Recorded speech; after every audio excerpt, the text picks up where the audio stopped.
I was born in El Paso, Texas, while my parents were there under special orders of Congress, Operation Paperclip.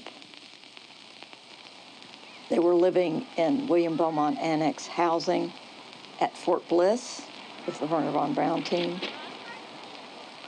About half of the team were taken by bus daily out to White Sands Proving Grounds so that they could share with captains of industry and professors and various ones that were interested in what is this unique thing, this rocket that they built back in Germany during the war.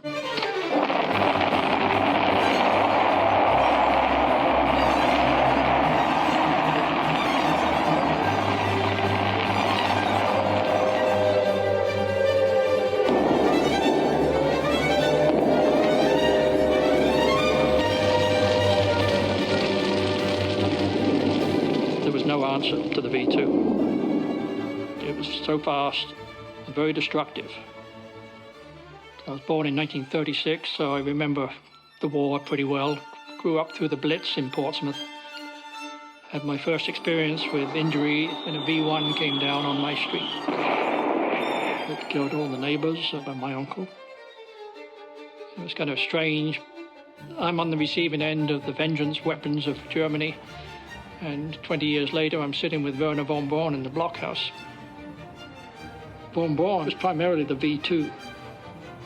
If the Germans had had it a year or more earlier, it could have made an effect on the results of the war.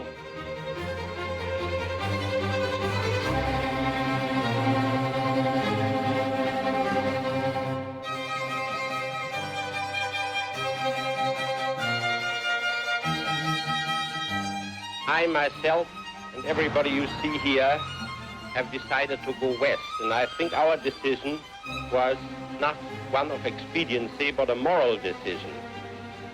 We knew that we had created a new means of warfare, and the question as to what victorious nation we were willing to entrust this brainchild of ours was a moral decision more than anything else. I don't feel they were really happy working on what they thought was a weapon, but they saw it that it was the Americans against the Russians in the Cold War that was starting to brew. And in that way, I feel they thought that they could now maybe make amends for what had occurred before.